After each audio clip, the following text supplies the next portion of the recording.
Young generation को आप क्या मैसेज देना चाहेंगे आज के टाइम को मद्देनजर रखते हुए? जी, यंग जनरेशन के लिए ये मेरा मैसेज है कि दुनिया में कोई भी शॉर्टकट अवेलेबल नहीं। जबरदस्त।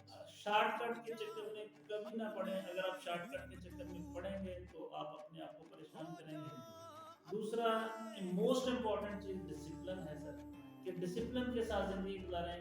डिसिप्लिन में एक बहुत वसी लफ्ज है जिसमें सारी चीजें आ जाती हैं, और उसके साथ साथ स्ट्रगल, हार्ड वर्क, जबरदस्त। और डोंट क्विट।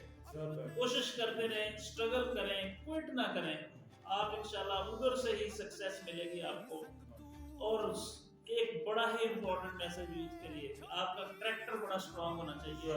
करैक्टर के ऊपर कोई उंगली ना उठा सके आपके, ये इतना स्ट्रांग करैक्टर आपका होना चाहिए। और उसके लिए स्ट्रगल करनी पड़ेगी, क्योंकि करैक्टर हमेशा आपसे आगे ट्रैवल करता है। मैं एक एग्जांपल उसकी देता हूँ कि आपने ट्रम्प से या किसी भी इस तरह के लीडर से मुलाकात नहीं होगी, लेकिन उनका करैक्टर आप तक पहुंचा हुआ है। इसी तरह से आपने जो करैक्टर डेवलप करना है, वो आपका करैक्टर आपसे आगे ट्रैवल करेगा। जहां कहीं आप जाएंगे तो आपका करैक्टर पहले पहुंच चुका होगा। ये ऐसा नहीं होगा कि आप कहेंगे हम बड़े होकर करैक्टर बना लेंगे, ऐसे नहीं है।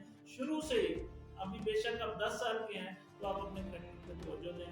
करैक्टर आपका स्ट्रांग होना चाहिए, उस पर कोई उंगली ना उठा सके। तो यूथ के लिए ये मेरा मैसेज है कि struggle, hard work, don't quit, and character should be strong. जबरदस्त, बहुत प्यारी बात की। और ये एक तो मैंने पहले भी बात की कि हारता वही है जो हार मानता है। सबका मैसेज बहुत क्लियर है, बहुत प्यारा मैसेज है। रंग जा अपने ही रंग तू हो जा।